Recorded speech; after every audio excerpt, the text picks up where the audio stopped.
Hi, welcome to One Word a Day. I'm Sophie, your co-pilot into the universe of Chinese. We're going to continue on our flight to another constellation or another expression of Chinese language.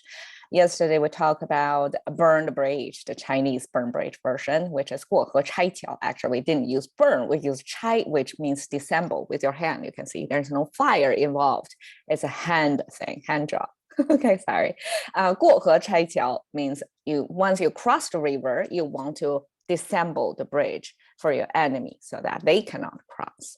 And actually in Chinese, we use 过河拆桥 means you benefited from something, some program. Once you pass, you want to stop the project for others. It could be like that, like self-interest people that you want to 拆桥, you want to destroy the plan or program or some sort of benefit that you don't want others to enjoy. It's really, a type of psychology.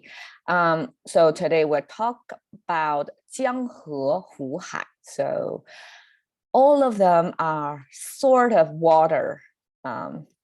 waterways or water body involved. And it's awesome that we have this phrase, 江河湖海, and put it in this order. It has to be 江河湖海. You cannot switch out the character in these positions because it's set phrase. Everybody use 江河湖海. We don't even say 湖海江河 or 河江湖海. Any other combinations, even if you have all four characters talking about all kinds of different waters, it doesn't work. It has to be 江河湖海. Okay, all of them are sound maker, meaning maker, left, right structure. So all of them have something to do with water.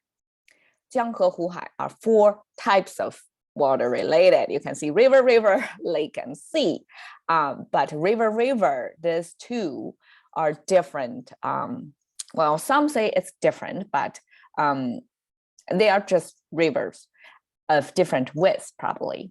And because there are two famous rivers in China that one use jiang, one use he, and it's hard to, there is this competition of northern Chinese and southern Chinese, and one has Changjiang, one has Huanghe. You cannot really say which is a better, stronger, wider, more, impressive waterway than the other. You cannot really say because both of them are significant in the Chinese agriculture, people's lives, cultural reference symbols. They basically are the regions where civilizations develop for Chinese. And so one use jiang, one use he. So here I didn't distinguish. Both of them are river, and actually into English too. Like in English, they're streams, creeks, like a tiny little one. That's too small for either of them. So both of them are big enough to carry ships across. So that's the size of the river. Okay, hu. I guess this you have to learn like by memorizing. They are sound makers and each one was written differently, but at least Chinese is very logical in making its characters by putting the meaning maker on the same left side with the same symbol of 3 dots on the left side, and on the right plug in different sounds and then create different types of water bodies, right? Hu, lake, hai, sea. Okay, 江河湖海. Okay, I try to say it in the most fully pronounced Chinese form, 江河湖海. But of course, in our everyday language, it's 江河湖海. Okay, we'll understand. So simply means different waters. And here I'm showing you the Yellow River, which is in the northern part of China, and it kind of in this big N, like letter N form with this big curve. But here is, a minor, smaller zigzag of that waterway that got this big U shape, right, curve. So interestingly, right, river doesn't go straight line. It must related to the topography of the land. They try to go to the lowest location locally, right? And this is the way the water figure out how to find its path.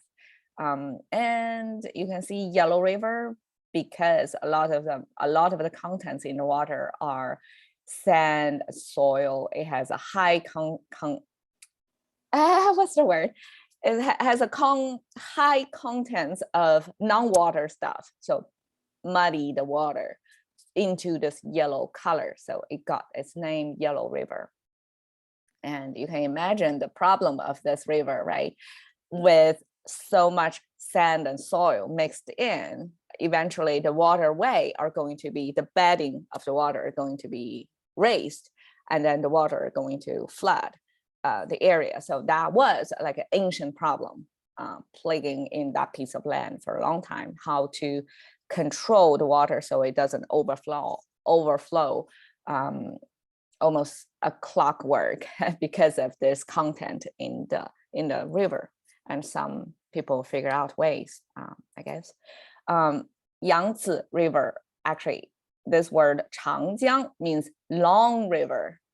So simply the width of the river from A to B. It also passed many different provinces in China. That's the central, kind of a middle portion of China, and the river, the long river, kind of W letter, big W, zigzagging through several provinces in China. And you can see the waters are clearer and boats can pass through. And at some points they're pretty scenic. It's much greener, and you can see taller mountains nearby. So these are the two main waterways in China. As I said, they represent northern China or middle or south part of China that produce different local climate and local mindset and local cultures, pronunciations, everything localized because of these two rivers and what the rivers, how they interact with local people, the agriculture of there, right? So it affects people's lives differently. So different civilizations, and I mean, of course, other environmental factors like the climate overall different. So these are the two main. If you have been to China, you must have heard of this Yellow River, Huanghe, and Yangtze River, Changjiang. I mean, Chang is long. So somehow Yangtze was the old saying, Yangtze Jiang. And this becomes the most popular rendering of English of this instead of Changjiang. So I guess Yangtze Jiang was the old saying. And when that saying was popular, somebody visited China and captured that and spread that in the English-speaking world as this, official naming of the. And so even if eventually in the contemporary Chinese, we use Changjiang, no longer use Yangtze Jiang, but this early translation of this river preserved in the language. Okay, that's all for today. The two main waterways, and you learned江河湖海. Cash into the currency of thinking with me, Sophie. See you another day.